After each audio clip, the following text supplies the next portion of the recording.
Llevas como muchos días llamándome y me comentaste que era cuestión de vida o muerte y era para saber exactamente por qué razón.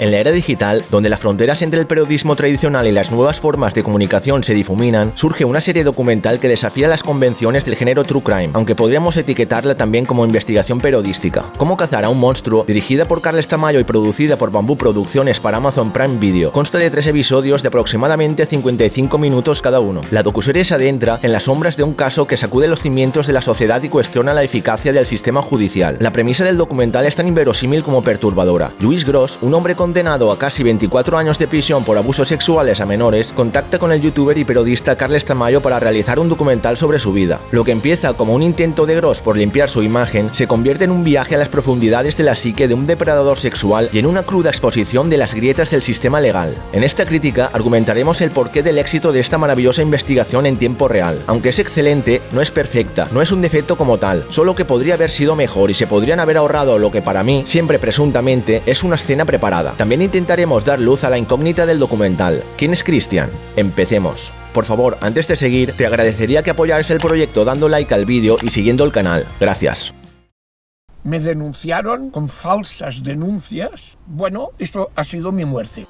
Tamayo, conocido por sus investigaciones en YouTube, traslada su estilo característico a la plataforma de streaming, fusionando elementos del blog con la estructura tradicional del documental. Esta hibridación no solo reinventa la narrativa de investigación convencional de un documental, sino que también refleja las nuevas formas de consumo audiovisual en la era digital. La cercanía y el tono desenfadado de Tamayo contrastan con la gravedad del tema, creando una tensión constante que mantiene al espectador en vilo. Desde el inicio del documental, Tamayo no sabe hasta dónde llegará a juntarse con Lluís Gros, el antiguo proyeccionista de su pueblo que pretende que el periodista investigue su inocencia en un caso de pedrastia por el que ha sido condenado. De manera muy inteligente, Tamayo no le da ninguna credibilidad en ningún momento. El objetivo del trabajo no es saber lo que pasó, sino conseguir que Gros acabe en la cárcel y pague por sus crímenes. En los primeros minutos del documental, vemos a un joven Tamayo ya con micro en mano jugando a ser periodista. Podemos ver el interés del youtuber ya a una corta edad por comunicar. Unos minutos más tarde, vemos el primer encuentro del youtuber con Gros. En este encuentro, un ingenuo Tamayo ya intenta que pida perdón a las víctimas. Al darse cuenta de que Gros no está por la labor, Tamayo abandona rápidamente la conversación, enfadado en lo que parece el fin de la conversación y del trabajo. En este primer episodio ya podemos ver que no es un simple vídeo de Tamayo en YouTube, y aunque al principio parece más de lo mismo, no tardaremos en darnos cuenta de la profesionalidad. Por ejemplo, podemos ver las declaraciones oficiales del juicio de Lluís Gros, tanto las declaraciones del condenado como de las víctimas. Subrayar que es uno de los momentos duros del trabajo. Se puede casi tocar el dolor aún de los afectados mientras cuentan las horribles prácticas del depredador. Al principio, como es normal, la investigación se centra casi por completo en Lluís Gros, entrelazando con la investigación del periodista y su equipo en tiempo real. Descubrimos que el depredador aún mantiene contactos con menores, haciendo videollamadas delante de las cámaras de Carles, sin cortarse ni un pelo. Lo vemos haciendo chistes ridículos, baboseando sin vergüenza con una menor e insinuando cosas rancias y asquerosas hacia los menores que estaban al otro lado de la pantalla. El depredador decía que les daba clase, aunque solo lo decía, porque lo que vemos en el documental son solo charlas como la descrita. Lluís Gros normaliza todo esto delante de las cámaras, a pesar de estar condenado por pedrastia y prostitución de menores. Se hacía y normalizaba las videollamadas delante de Carles. Imaginen lo que haría en la intimidad. Por supuesto, estos chicos no sabían que estaban delante de un monstruo. Y vamos de lleno al momento que creo que es un presunto montaje del documental. No un montaje como tal, pero sí una escena preparada para hacer un careo entre víctima y victimario. Aunque a la vez, pienso que la idea es muy buena y funciona excelentemente. Lo que está mal a mi parecer es la manera de tomar el pelo para que funcione y sea entretenido. Esto puede ser un proceder poco ético. La escena ocurre al final del primer capítulo. Hay un momento donde aparece una de las víctimas de Lluís, cuando Tamayo y este estaban en lo que parece una cafetería. Seguidamente, empieza una confrontada conversación de la víctima al condenado. El afectado lo único que quería era que pidiera perdón. Sin cortarse nada, le recrimina mientras Gros se hace el senil, enfermo o dice no recordar nada. Pues bien, el encuentro parece fortuito, o al menos nos lo intentan hacer creer, pero ni por asomo me creo que eso pasara de casualidad. Como vimos en la reseña que hicimos hace semanas, si no la has visto ya tardas, porque se complementa a la perfección con esta crítica. Ese hombre que le recrimina víctima de Gros es Alejandro Fernández, ya conocido en el caso porque había dado una entrevista a un periódico contando su testimonio en 2021, con lo cual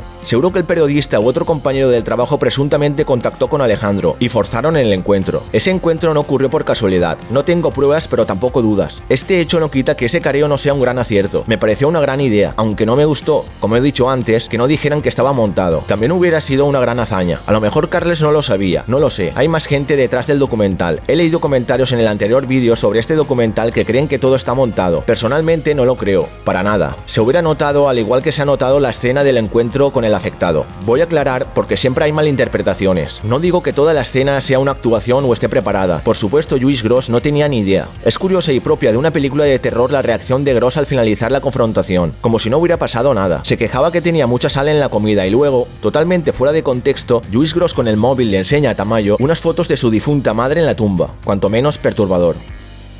Pero pídeme disculpas ahora. Pídeme disculpas ahora. Yo aprendí una lección tuya.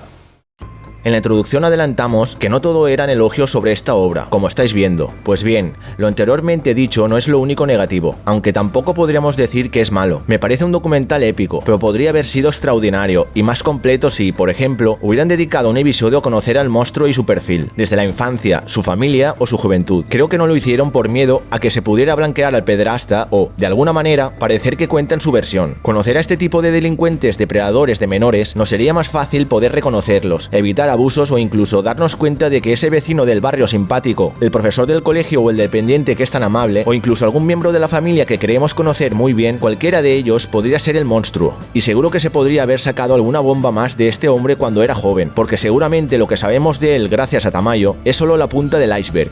En el segundo episodio se empieza a indagar más y a tirar de hilos que un parlanchín Gros, sin darse cuenta, va soltando. Se empieza a hacer una investigación a partir de unas fotos de unas colonias que hacía el depredador con una parroquia. Aquí es donde el periodista y su equipo empiezan a descubrir multitud de víctimas de varias décadas atrás, que dan entrevista a Tamayo para contar su relato. Además, el periodista sugiere por la investigación que al monstruo lo estaban cubriendo supuestamente dicha parroquia. Lluís Gros no es un criminal inteligente, ni siquiera astuto, y en 1975 ya lo denunciaron y fue investigado, pero no llegó a nada por falta de pruebas. Por eso Tamayo llega a la conclusión de que la parroquia lo ayudaba a ocultarlo. De hecho, esta parroquia declinó salir en el documental y fue quien puso el depredador como profesor en la escuela parroquial Núria, de Sant Just Desvern, el pueblo natal de Lluís Gros. Los profesores sabían la actitud del depredador y era amigo de todos ellos, según el testimonio de una mujer que oculta su cara cuando es entrevistada por el youtuber. También hay un caso en otro colegio donde el depredador trabajó después del Núria, y lo que es más tenebroso de todo, Lluís Gros era el director. El colegio era Josefa Puig Coca d'Esplugues, en Llobregat, y el afectado es el hombre que hablamos antes en la confrontación, Alejandro Fernández.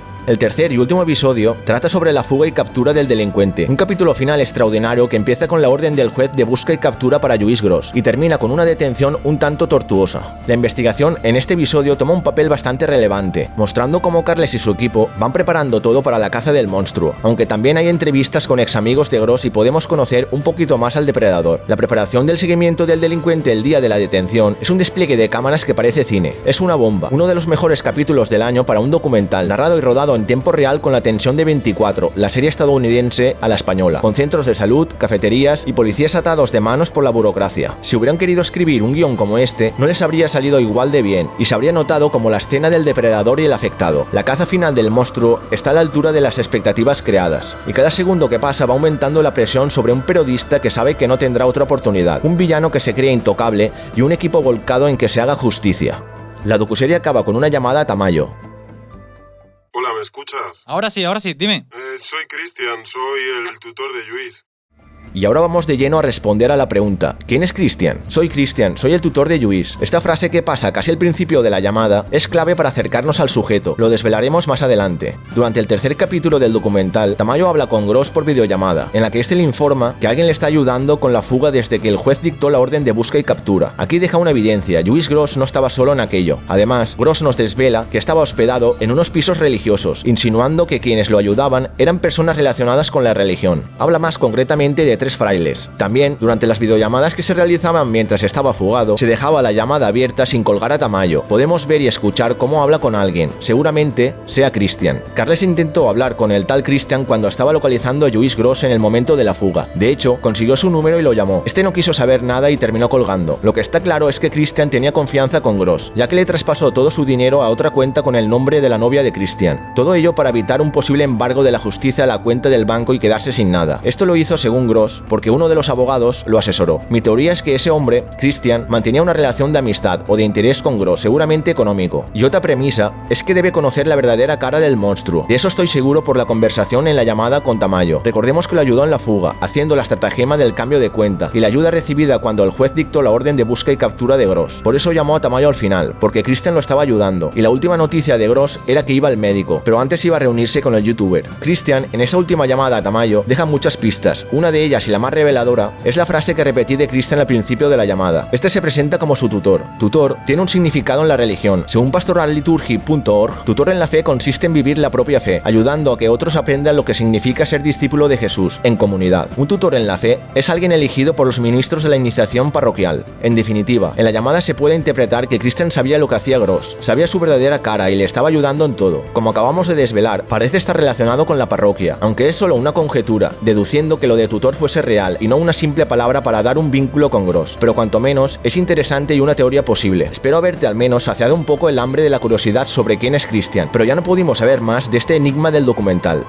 Las conclusiones son positivas. Es muy buen documental, que podría haber sido extraordinario pero se queda en épico, lo cual no está nada mal. Nos quedamos con que Gross no es muy inteligente, sí, pero lo que hace realmente bien es relacionarse y conseguir amigos. Por culpa de esos que lo han encubierto, ese peligro para la sociedad estuvo muchos años abusando de menores con total impunidad. La parroquia, el tal Christian, los compañeros del colegio o sus abogados son supuestos encubridores. Lo de los abogados, según Gross, diciéndole todo lo que tenía que hacer con el dinero para que no se lo quitaran, es de traca. Supuestamente también le dijo lo que tenía que hacer para fugarse, o por ejemplo, fue uno de los abogados quien le advirtió que dictaron orden de búsqueda y captura para que huyera, según el mismo Lluís Gross. No sé hasta dónde puede llegar la ética con los letrados, pero la verdad es que el abogado de Gross la sobrepasa. ¿Qué opináis? Si no fuera por la escena que dijimos que podría estar montada y el capítulo que nos falta conociendo más al depredador, estaríamos ante un documental que pasaría a la historia como uno de los mejores de los últimos años. Por favor, antes de finalizar, te agradecería que apoyaras el proyecto dando like al vídeo y siguiendo el canal. Gracias.